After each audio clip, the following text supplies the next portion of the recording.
रात के लगभग 11 बज रहे थे। बाहर तेज बारिश हो रही थी और उस पुरानी सरकारी बस के अंदर बैठे लोग अपने अपने दर्द और थकान में चुप थे।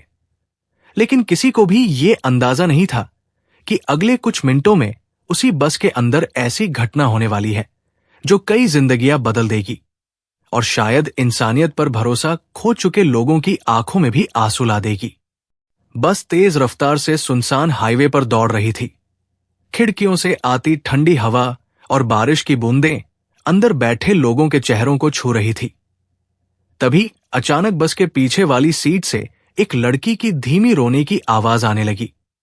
लेकिन बस में बैठे ज्यादातर लोगों ने हमेशा की तरह उसे अनसुना कर दिया, क्योंकि आजकल लोगों के पास दूसरों का दर्द सुनने का समय कहाँ होता है। लेकिन उसी बस में एक लड़का बैठा था जिसका नाम आरव था। उम्र लगभग 25 साल, साधारण कपड़े, आंखों में थकान और चेहरे पर ऐसा दर्द जैसे जिंदगी ने उसे बहुत जल्दी बड़ा बना दिया हो। वो पूरे रास्ते खिड़की से बाहर देख रहा था, लेकिन जैसे ही उसने उस लड़की की सिसकियां सुनी, उसका ध्यान टूट गया। आरव धीरे से उठा और बस के पीछे की तरफ बढ़ा। वहां कोने वाली सीट पर एक दुबली-पतली लड़की बैठी थी, जिसके कपड़े बारिश से भीग चुके थे, बाल बिखरे हुए थे और आंखों में इतना डर था जैसे वो किसी बहुत बड़े तूफान से भाग कर आई हो। उस लड़की का नाम मीरा था। मीरा अपनी गोद में एक पुराना बैग दबाकर बैठी थी, जैसे उसमें उसकी पूरी दुनिया बंद हो, और वह लगातार रोए जा रही थी। आरव ने धीरे से पूछा, बहन, सब ठीक है ना? मीरा ने जल्दी से अपने आंसू पोंछे और सिर झुका लिया, क्योंकि उसे डर था कि कहीं कोई उसे फिर से अपमानित ना कर दे। लेकिन आरव की आवाज में वो नरमी थी जो उसे बरसों बाद किसी इंसान में सुनाई दी थी। आरव फिर बोला, डरो मत, अगर कोई परेशानी है तो मुझे बता सकती हो। बस की पीली हल्की रोशनी में मीरा ने पहली बार आरव की तरफ देखा और शायद उसी पल उसे महसूस हुआ कि दुनिया में अभी भी कुछ लोग बाकी हैं जो बिना मतलब किसी का दर्द पूछते हैं। मीरा कांपती आवाज में बोली, भैया, मेरे पास अब कहीं जाने की जगह नहीं बची। इतना कहते ही उसकी आवाज टूट गई और वो फूट फूट कर रोने लगी। बस में बैठे कुछ लोग उन्हें देखने लगे, लेकिन फिर अपने फोन में लग गए, जैसे किसी गरीब की तकलीफ अब मनोरंजन से ज्यादा कुछ नहीं रह गई हो। आरव उसके पास वाली सीट पर बैठ गया। उसने धीरे से कहा, आराम से बताओ, हुआ क्या है?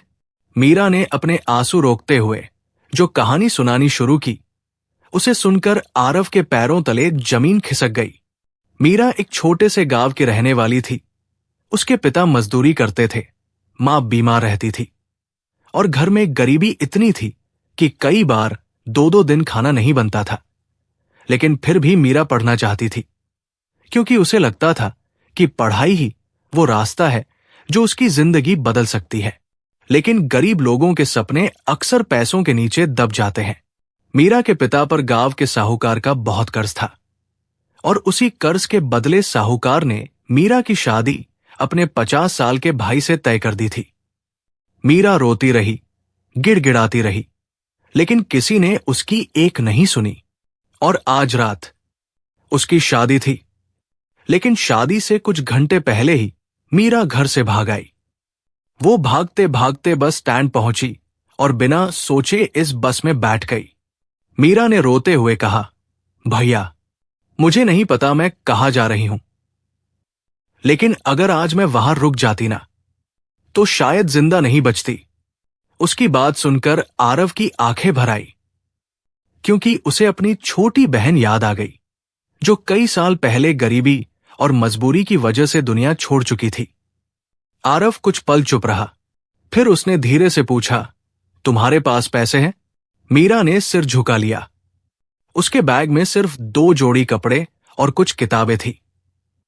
आरव ने जेब से अपना बटुआ निकाला। उसमें सिर्फ 3000 रुपए थे। वो पैसे उसने अपनी मां की दवा के लिए रखे थे। आरव उन पैसों को देखता रहा। एक तरफ उसकी बीमार मां थी, दूसरी तरफ ये अनजान लड़की जिसकी पूरी जिंदगी अंधेरे में डूब चुकी थी।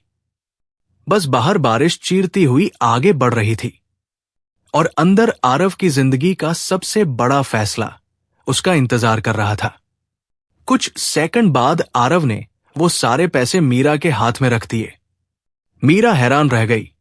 वो बोली, नहीं भैया, मैं नहीं ले सकती। आरव मुस्कुराया, लेकिन उसकी आंखों में दर्द साफ दिखाई दे रहा था। वो बोला, अगर आज मैंने तुम्हारी मदद नहीं की ना, तो जिंदगी भर खुद को माफ नहीं कर पाऊंगा। मीरा रोते हुए उसके पैरों में झुक गई, लेकिन आरव ने तुरंत उसे उठाया और कहा, बहनें पैर नहीं छूती। ये सुनते ही मीरा और जोर से रोने लगी, क्योंकि कई सालों बाद किसी ने उसे इज्जत दी थी। बस अब शहर के करीब पहुंच रही थी, लेकिन उन्हें बिल्कुल अंदाजा नहीं था कि असली तूफान अभी बाकी था, क्योंकि उसी समय बस के दरवाजे पर अचानक जोर की आवाज हुई और अगले ही पल बस रुक गई। ड्राइवर ने घबराकर ब्रेक लगाया। बाहर 4 लोग खड़े थे और उनमें से एक आदमी चिल्लाया, बस का दरवाजा खोलो, हमारी लड़की अंदर है। बस के अंदर सन्नाटा छा गया। मीरा का चेहरा डर से सफेद पड़ गया। उसके हाथ कांपने लगे। वो धीरे से बोली, भैया, वो लोग मुझे ढूंढते हुए आ गए। और उसी पल आरव समझ गया, अब सिर्फ एक लड़की की इज्जत नहीं, बल्कि उसकी पूरी जिंदगी दांव पर लगी थी। बस के अंदर बैठे सभी लोगों की सांसें जैसे रुक गई थी। बाहर लगातार बारिश हो रही थी, बिजली चमक रही थी, और बस के दरवाजे पर खड़े वो 4 आदमी बार बार जोर से दरवाजा पीट रहे थे। उनकी आवाज में ऐसा गुस्सा था कि बस के अंदर बैठे छोटे बच्चे तक डरकर अपनी मां से चिपक गए थे। लेकिन सबसे ज्यादा डर मीरा की आंखों में दिखाई दे रहा था, क्योंकि वो उन लोगों को पहचानती थी और उसे पता था कि अगर आज वो उनके हाथ लग गई तो शायद उसकी जिंदगी हमेशा के लिए खत्म हो जाएगी। मीरा कांपती हुई आवाज में बोली, भैया, ये लोग मुझे वापस ले जाएंगे, वो लोग मुझे बेच देंगे, मुझे बचा लो भैया, प्लीज। उसकी आवाज इतनी दर्द भरी थी कि आरव का दिल अंदर तक कांप गया। उसे ऐसा लग रहा था जैसे उसकी अपनी बहन उसके सामने मदद की भीख मांग रही हो। बस का ड्राइवर घबराकर बोला, देखो भाई, मैं किसी मुसीबत में नहीं पड़ना चाहता। अगर लड़की इनके घर की है तो इन्हें दे दो। इतना सुनते ही मीरा जोर जोर से रोने लगी। लेकिन बस में बैठे ज्यादातर लोग चुप थे। कुछ लोग मोबाइल से वीडियो बना रहे थे, कुछ लोग सिर्फ तमाशा देख रहे थे। और यही वो पल था जहां इंसानियत धीरे धीरे मरती हुई दिखाई दे रही थी। आरव धीरे से अपनी सीट से उठा। उसकी आंखों में अब डर नहीं था, सिर्फ गुस्सा था। वो बस के दरवाजे तक गया और ड्राइवर से बोला, दरवाजा मत खोलना। ड्राइवर चिल्लाया, तू समझता क्यों नहीं? वो लोग गुंडे हैं। आरव ने पहली बार ऊंची आवाज में कहा, गुंडे हैं तो क्या हुआ? क्या किसी लड़की को जबरदस्ती नरक में धकेल दोगे? बस में सन्नाटा छा गया। आरव की आवाज में ऐसा दर्द था कि कुछ देर के लिए सब लोग चुप हो गए। लेकिन तभी बाहर खड़ा एक आदमी जोर से चिल्लाया, अगर लड़की को बाहर नहीं निकाला ना, तो बस जला देंगे। ये सुनकर बस में अफरातफरी मच गई। लोग डर गए। एक औरत रोने लगी। कुछ लोग आरव पर ही चिल्लाने लगे, भाई, हमें मुसीबत में मत डाल। एक लड़की के लिए सबकी जान खतरे में मत डाल। हमें घर पहुंचना है। ये सुनकर मीरा ने सिर झुका लिया। उसे लगने लगा कि शायद उसकी वजह से इतने लोग परेशानी में पड़ गए हैं। उसने रोते हुए कहा, भैया, रहने दो, मैं चली जाती हूं। लेकिन आरव ने तुरंत उसका हाथ पकड़ लिया। उसने धीरे से कहा, अगर आज तुम हार गई ना, तो जिंदगी भर खुद से नजरें नहीं मिला पाओगी। मीरा फूट फूट कर रोने लगी। तभी बाहर वाले लोगों ने बस के शीशों पर डंडे मारना शुरू कर दिया। एक शीशा टूट गया। बस के अंदर चीखें गूंज उठीं। ड्राइवर डर गया और बोला, मैं पुलिस को फोन करता हूं। लेकिन वहां नेटवर्क नहीं था। सुनसान हाईवे, तेज बारिश और चारों तरफ अंधेरा। ऐसा लग रहा था जैसे भगवान भी उस रात चुप होकर सब देख रहे हों। आरव ने जल्दी से पूरे बस में नजर दौड़ाई। उसे समझ आ गया कि अगर अभी कुछ नहीं किया तो मीरा को बचाना मुश्किल हो जाएगा। तभी उसकी नजर बस की पिछली खिड़की पर गई। उसने धीरे से मीरा से कहा, सुनो, पीछे वाली खिड़की से उतर जाओ। मीरा डर गई। लेकिन भैया, आप? आरव मुस्कुराया। उसकी मुस्कान में दर्द था। वो बोला, तुम्हें कुछ नहीं होगा, मैं हूं ना। मीरा की आंखों से आंसू रुक ही नहीं रहे थे। उसे पहली बार जिंदगी में ऐसा इंसान मिला था जो बिना किसी मतलब उसके लिए अपनी जान तक जोखिम में डाल रहा था। आरव ने बस में बैठे एक बूढ़े आदमी से कहा, बाबा, इसे अपने साथ पीछे से नीचे उतार दीजिए। सड़क के दूसरी तरफ जो मंदिर दिख रहा है ना, वहां लेकर चले जाइए। बूढ़े आदमी ने कुछ पल आरव की तरफ देखा, फिर उसकी आंखें भर आई। वो बोला, बेटा, आज भी तेरे जैसे लोग हैं, तभी दुनिया चल रही है। उसी समय बाहर वाले लोग बस का दरवाजा तोड़ने लगे। आरव समझ गया कि अब उसके पास बहुत कम समय है। उसने जल्दी से मीरा के हाथ में अपना फोन रखा और कहा, इसमें एक नंबर सेव है, शहर पहुंचकर उस नंबर पर कॉल करना। वो मेरी मां का नंबर है। मीरा रोते हुए बोली, भैया, आप भी चलो ना। आरव कुछ सेकंड चुप रहा, फिर धीरे से बोला, अगर मैं भी चला गया तो उन्हें रोक कौन पाएगा? ये सुनते ही मीरा की रूह कांप गई। उसे समझ आ गया कि आरव क्या करने वाला है। वो जोर जोर से सिर हिलाने लगी, नहीं भैया, मैं आपको छोड़कर नहीं जाऊंगी। लेकिन तभी बस का दरवाजा आधा टूट गया। बाहर वाले लोग अंदर घुसने ही वाले थे। आरव ने गुस्से में पास पड़ी लोहे की रॉड उठा ली। उसकी आंखों में अब सिर्फ एक ही बात थी, आज चाहे कुछ भी हो जाए, मीरा को उन दरिंदों के हाथ नहीं लगने दूंगा। बारिश और तेज हो चुकी थी।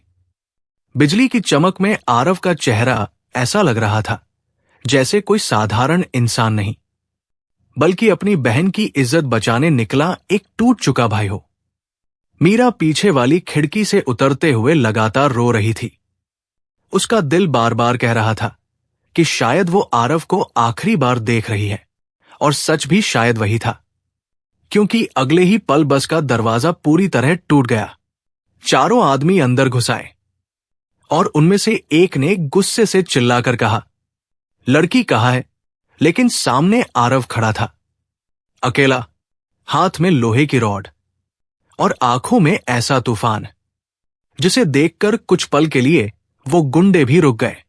बस के अंदर टूटी हुई खिड़कियों से बारिश का पानी आ रहा था। लोग सीटों के नीचे छिपे हुए थे। बच्चों की रोने की आवाजें पूरे माहौल को और डरावना बना रही थी। और उन चारों आदमियों की आंखों में ऐसा गुस्सा था जैसे वो इंसान नहीं, बल्कि किसी की जिंदगी निगल जाने वाले दरिंदे हों। लेकिन उनके सामने आरव अकेला खड़ा था, बिना डरे, बिना पीछे हटे, क्योंकि उस समय उसके लिए अपनी जान से ज्यादा जरूरी एक लड़की की इज्जत और उसकी जिंदगी थी। उनमें से एक आदमी आगे बढ़ा और गुस्से में बोला, हीरो बन रहा है, चुपचाप लड़की को हमारे हवाले कर दे, वरना यही गाड़ देंगे। लेकिन आरव की आंखों में अब मौत का डर नहीं था। वो धीरे से बोला, जिस लड़की को तुम लोग सामान समझ रहे हो ना, वो भी किसी की बेटी है। उस आदमी ने गुस्से में आरव का कॉलर पकड़ लिया, लेकिन अगले ही पल आरव ने पूरी ताकत से उसे धक्का दे दिया। वो आदमी सीटों पर जाकर गिर पड़ा। बस में बैठे लोग दंग रह गए, क्योंकि जिस लड़के को वो कुछ देर पहले एक साधारण इंसान समझ रहे थे, आज वही अकेला चार गुंडों के सामने दीवार बनकर खड़ा था। बाकी तीन आदमी गुस्से में आरव पर टूट पड़े। बस के अंदर मारपीट शुरू हो गई। किसी का सिर सीट से टकराया, कहीं शीशे टूटे, लोग चीखने लगे। लेकिन आरव लगातार लड़ता रहा। उसके चेहरे से खून बहने लगा था, हाथ कांप रहे थे, लेकिन वो हार नहीं मान रहा था, क्योंकि उसके दिमाग में सिर्फ मीरा का रोता हुआ चेहरा घूम रहा था। तभी एक आदमी ने पीछे से लोहे की रॉड उठाई और पूरी ताकत से आरव के सिर पर मार दी। धड़ाम। पूरा बस कुछ सेकंड के लिए शांत हो गया। आरव लड़खड़ाकर नीचे गिर पड़ा। उसके सिर से खून बहने लगा। बस में बैठी एक बूढ़ी औरत डरकर रो पड़ी। लेकिन उन गुंडों को कोई फर्क नहीं पड़ा। उनका सरदार गुस्से में चिल्लाया, जल्दी ढूंढो लड़की को, ज्यादा दूर नहीं गई होगी। 3 आदमी तुरंत बस से बाहर भागे और बस के अंदर फर्श पर पड़ा आरव दर्द से कराह रहा था। उसकी आंखें आधी बंद हो चुकी थी। लेकिन तभी उसे मीरा की आवाज याद आई, भैया मुझे बचा लो। और उसी पल जैसे उसके अंदर फिर से जान आ गई। वो धीरे धीरे उठने लगा। उसका पूरा शरीर कांप रहा था, लेकिन दिल अब भी मजबूत था। बस में बैठे लोग हैरानी से उसे देख रहे थे। एक आदमी बोला, बेटा मत उठ, मर जाएगा। लेकिन आरव ने उसकी बात नहीं सुनी। वो लड़खड़ाते हुए बस से बाहर निकला। बाहर काली रात थी, तेज बारिश थी। सड़क के किनारे जंगल जैसा इलाका था और दूर मंदिर की तरफ भागती हुई मीरा दिखाई दे रही थी। उसके पीछे वो तीनों आदमी दौड़ रहे थे। मीरा बुरी तरह रो रही थी। उसके पैर फिसल रहे थे। वो बार बार पीछे मुड़कर देख रही थी। और तभी अचानक उसका पैर पत्थर से टकराया। वो सड़क किनारे गिर पड़ी। उसका हाथ छिल गया। घुटनों से खून निकलने लगा। वो उठने की कोशिश कर रही थी, लेकिन डर से उसका शरीर काम नहीं कर रहा था। उधर वो तीनों आदमी उसके बिल्कुल करीब पहुंच चुके थे। उनमें से एक ने उसका हाथ पकड़ लिया। मीरा जोर जोर से चीखने लगी, मुझे छोड़ दो, प्लीज मुझे छोड़ दो। लेकिन उस सुनसान सड़क पर उसकी आवाज सुनने वाला कोई नहीं था। या शायद एक इंसान अभी बाकी था। अचानक पीछे से एक जोरदार आवाज आई, हाथ मत लगाना उसे। सबने पलटकर देखा। बारिश में पूरी तरह भीगा हुआ आरव उनकी तरफ भागता हुआ आ रहा था। उसके सिर से लगातार खून बह रहा था, लेकिन वो फिर भी दौड़ रहा था, जैसे उसके शरीर में जान नहीं, सिर्फ इंसानियत बची हो। मीरा की आंखों से आंसू बहने लगे। वो जोर से चिल्लाई, भैया। लेकिन अगले ही पल उन गुंडों ने आरव को पकड़ लिया। एक आदमी ने उसके पेट में लात मारी। दूसरे ने उसके चेहरे पर मुक्का मारा। आरव फिर सड़क पर गिर पड़ा। बारिश का पानी उसके खून के साथ मिलकर सड़क पर बहने लगा। लेकिन फिर भी उसने हार नहीं मानी। वो घुटनों के सहारे उठने लगा। उसने दर्द से कांपती आवाज में कहा, मीरा भागो। मीरा रोते हुए सिर हिलाने लगी। वो आरव को उस हालत में छोड़कर नहीं जाना चाहती थी। लेकिन तभी एक गुंडे ने चाकू निकाल लिया और वो सीधे आरव की तरफ बढ़ा। बस कुछ सेकंड और सब खत्म हो सकता था। मीरा जोर से चीखी, नहीं। लेकिन शायद उस रात भगवान भी इंसानियत का इम्तिहान देख रहे थे, क्योंकि उसी पल दूर से पुलिस सायरन की आवाज सुनाई दी। सभी गुंडे घबरा गए। किसी ने शायद पुलिस को फोन कर दिया था। वो लोग भागने लगे, लेकिन जाने से पहले उस आदमी ने गुस्से में आरव के पेट में चाकू मार दिया। समय जैसे वही रुक गया। मीरा की चीख पूरी सड़क पर गूंज उठी। आरव धीरे धीरे जमीन पर गिर पड़ा। उसकी आंखें बंद होने लगी। बारिश लगातार उसके चेहरे पर गिर रही थी। मीरा दौड़कर उसके पास आई। उसने आरव का सिर अपनी गोद में रख लिया। उसके हाथ कांप रहे थे। वो रो रो कर बस एक ही बात बोल रही थी, भैया आंखें खोलो, प्लीज मुझे अकेला मत छोड़ो। आरव ने बहुत मुश्किल से अपनी आंखें खोली। उसके होंठ कांप रहे थे। उसने धीरे से कहा, डरना मत, अब कोई तुम्हें हाथ नहीं लगाएगा। और ये कहते हुए उसकी आंखों से आंसू निकल पड़े, क्योंकि शायद उसे एहसास हो चुका था कि उसकी जिंदगी अब ज्यादा देर की मेहमान नहीं है। बारिश अब भी लगातार हो रही थी। सड़क पर पुलिस की गाड़ियों की लाल और नीली लाइटें चमक रही थी। चारों तरफ अफरातफरी मची हुई थी। लेकिन उस पल मीरा को ना पुलिस दिखाई दे रही थी, ना लोग, ना दुनिया। उसे सिर्फ अपनी गोद में पड़ा आरव दिखाई दे रहा था, जिसकी सांसें धीरे धीरे कमजोर होती जा रही थी। मीरा लगातार रो रही थी। उसके हाथ खून से भर चुके थे। वो बार बार आरव के चेहरे को पकड़कर कह रही थी, भैया, कुछ नहीं होगा आपको। आप मुझे छोड़कर नहीं जा सकते। प्लीज आंखें मत बंद करो। लेकिन आरव की आंखों की रोशनी धीरे धीरे कम होती जा रही थी। पुलिस वाले तुरंत उसे उठाकर एम्बुलेंस में ले गए। मीरा भी उसके साथ बैठ गई। पूरा रास्ता वो उसका हाथ पकड़े रोती रही। एम्बुलेंस के अंदर मशीनों की आवाज गूंज रही थी। डॉक्टर बार बार कह रहे थे, ब्लड बहुत बह चुका है, जल्दी हॉस्पिटल पहुंचाओ।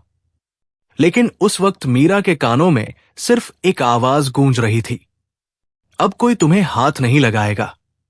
और ये सोचकर उसका दिल टूट रहा था कि जिस इंसान ने उसकी जिंदगी बचाई, शायद वही अब जिंदगी और मौत के बीच लड़ रहा था। कुछ देर बाद एम्बुलेंस शहर के सरकारी अस्पताल पहुंची। डॉक्टर तुरंत आरव को ऑपरेशन थिएटर में लेकर भागे। दरवाजा बंद हो गया और मीरा बाहर फर्श पर बैठ गई। उसकी आंखें सूज चुकी थी। कपड़े खून और बारिश से भीगे हुए थे, लेकिन उसे अपनी हालत की बिल्कुल परवाह नहीं थी। उसके मन में बस एक ही डर था, अगर आरव को कुछ हो गया तो। उस रात अस्पताल की वो ठंडी सफेद दीवारें भी जैसे मीरा के आंसुओं से भर गई थी। करीब 2 घंटे बाद एक डॉक्टर बाहर आया। मीरा तुरंत उसके पास भागी। कांपती आवाज में बोली, डॉक्टर साहब, मेरे भैया ठीक है ना? डॉक्टर कुछ सेकंड चुप रहा, फिर धीरे से बोला, अभी खतरा टला नहीं है। चाकू बहुत गहरा लगा है। अगले 24 घंटे बहुत जरूरी है। इतना सुनते ही मीरा वही जमीन पर बैठ गई। उसका दिल जैसे टूट गया। वो फूट फूट कर रोने लगी। उसे पहली बार महसूस हुआ कि कोई अपना खोने का डर कितना भयानक होता है। तभी एक नर्स उसके पास आई और बोली, तुम्हारे पास उनका फोन था ना? उसमें किसी मां का नंबर सेव है। मीरा को अचानक आरव की बात याद आई। उसने कांपते हाथों से फोन निकाला। फोन की स्क्रीन टूटी हुई थी, लेकिन किसी तरह वो चालू हो गया। उसमें सबसे ऊपर मां नाम से नंबर सेव था। मीरा कुछ पल फोन को देखती रही। उसका दिल जोर जोर से धड़क रहा था। फिर उसने हिम्मत करके कॉल लगाया। उधर से एक कमजोर बूढ़ी आवाज आई, हेलो आरव बेटा, तू पहुंच गया क्या? बस इतना सुनते ही मीरा की आंखों से आंसू बहने लगे। वो कुछ बोल ही नहीं पाई। उधर से फिर आवाज आई, हेलो बेटा, बोलना, दवा ले आया क्या? मीरा रोते हुए बोली, मां जी, मैं मीरा बोल रही हूं। कुछ सेकंड सन्नाटा रहा। फिर उस बूढ़ी मां ने घबराकर पूछा, आरव कहाँ है? मीरा की आवाज टूट गई, मां जी, वो अस्पताल में है। इतना सुनते ही उधर से फोन गिरने की आवाज आई और फिर सिर्फ रोने की आवाज आने लगी। करीब 1 घंटे बाद अस्पताल के बाहर एक बूढ़ी औरत पहुंची। सफेद साड़ी, कमजोर शरीर, कांपते कदम और आंखों में ऐसा डर जैसे उसकी पूरी दुनिया टूटने वाली हो। वो थी आरव की मां, शारदा देवी। जैसे ही उन्होंने मीरा को देखा, वो दौड़कर उसके पास आई और कांपती आवाज में बोली, मेरा बेटा कहाँ है? मीरा खुद को रोक नहीं पाई। वो उनके पैरों में बैठकर जोर जोर से रोने लगी, मां जी, मेरी वजह से, सब मेरी वजह से। लेकिन शारदा देवी ने तुरंत उसे उठाया और सीने से लगा लिया। वो खुद रो रही थी, फिर भी मीरा के सिर पर हाथ फेरते हुए बोली, नहीं बेटी, तू खुद को दोष मत दे। उस पल मीरा पूरी तरह टूट गई, क्योंकि उसे बरसों बाद किसी मां का प्यार महसूस हुआ था। कुछ देर बाद डॉक्टर ने सिर्फ 2 मिनट के लिए उन्हें आरव से मिलने दिया। मीरा और शारदा देवी धीरे धीरे आईसीयू के अंदर गए। मशीनों की आवाज पूरे कमरे में गूंज रही थी। आरव बेहोश पड़ा था। उसके शरीर पर कई पट्टियां बंधी थी। चेहरा बिल्कुल सफेद पड़ चुका था। शारदा देवी अपने बेटे को देखकर वहीं रो पड़ी। उन्होंने कांपते हाथों से आरव का माथा चूमा और बोली, बेटा उठ जा, तेरे बिना मैं कैसे जीऊंगी। मीरा एक कोने में खड़ी सब देख रही थी और उसी समय उसकी नजर आईसीयू के पास रखी एक पुरानी फाइल पर गई। शायद डॉक्टर जल्दी में वही छोड़ गए थे। मीरा ने अनजाने में वो फाइल उठाई और अगले ही पल उसके हाथ कांपने लगे, क्योंकि उस फाइल में आरव की मेडिकल रिपोर्ट थी। उस रिपोर्ट में लिखा था, ब्लड कैंसर, आखिरी स्टेज। मीरा की आंखें फटी रह गई। उसका दिमाग सुन पड़ गया। वो बार बार रिपोर्ट पढ़ रही थी, जैसे उसे यकीन ही नहीं हो रहा था। तभी पीछे से शारदा देवी की रोने की आवाज आई। डॉक्टर ने कहा था, मेरे बेटे के पास शायद सिर्फ कुछ महीने बचे हैं। मीरा धीरे धीरे उनकी तरफ मुड़ी। शारदा देवी रोते हुए बोली, वो अपनी दवाइयों के पैसे जोड़ रहा था, लेकिन आज वो सारे पैसे उसने तुझे दे दिए। ये सुनते ही मीरा के पैरों तले जमीन खिसक गई। उसकी सांसें रुकने लगी।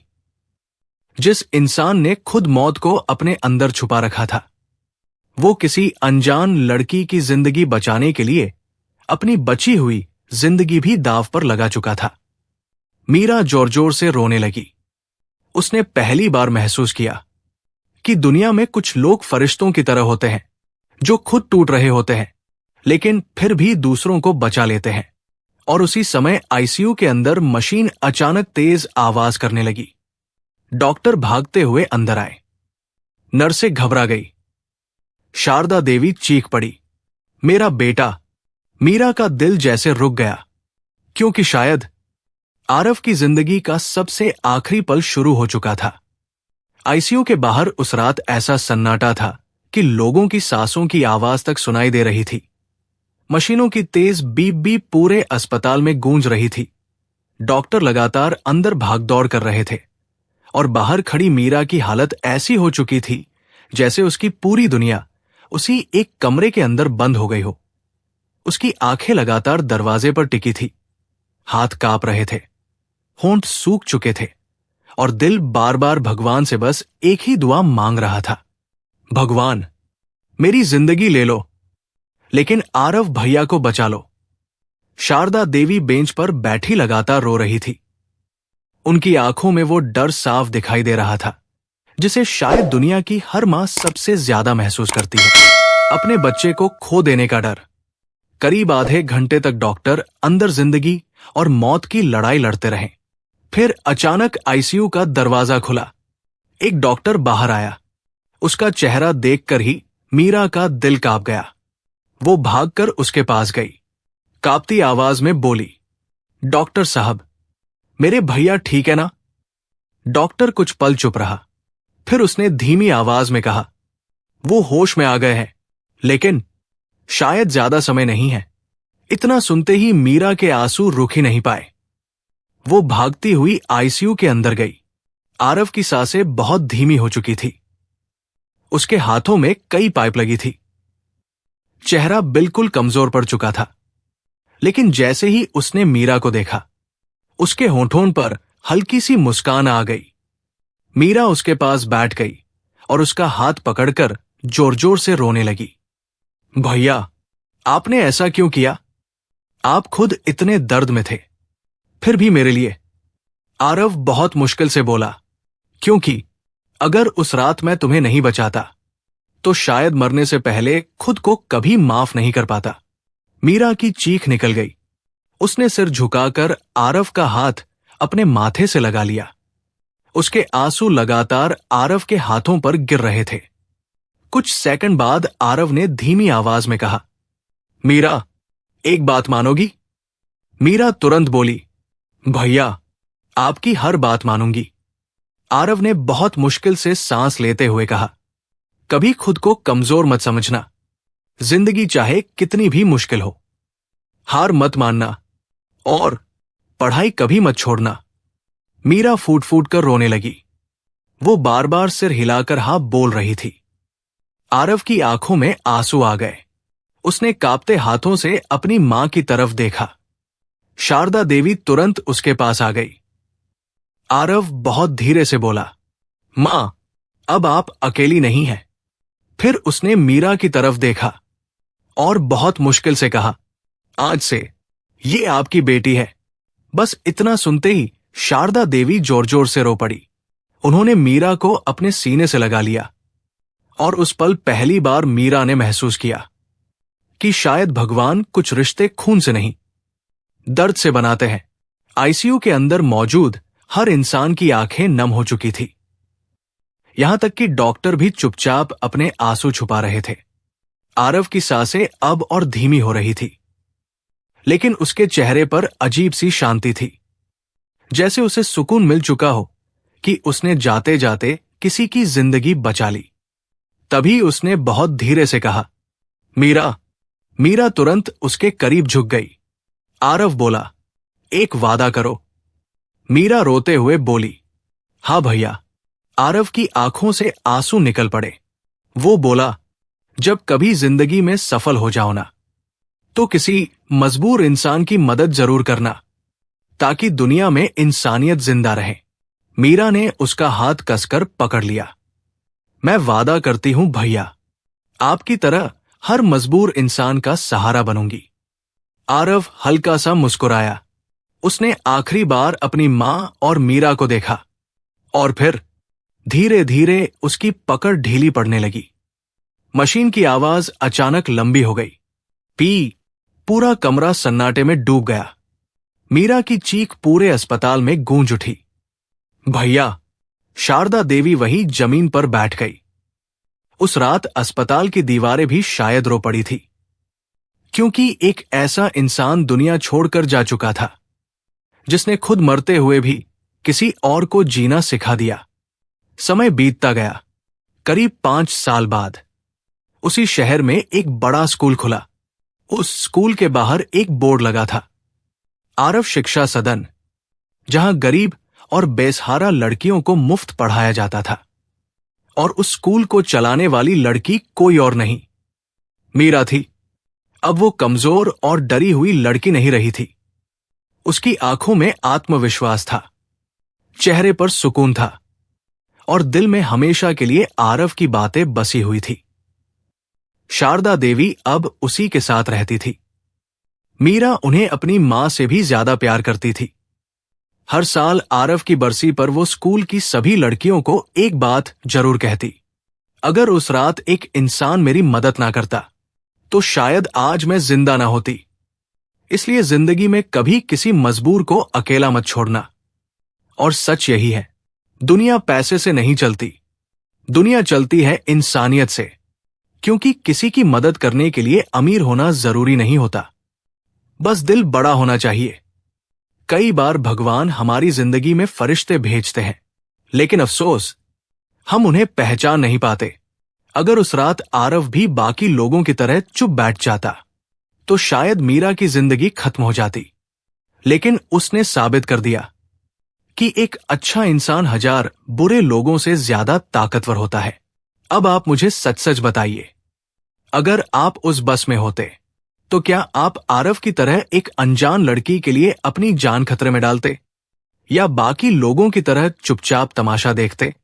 कमेंट करके जरूर बताइए, क्योंकि आपका एक जवाब शायद किसी की सोच बदल दे।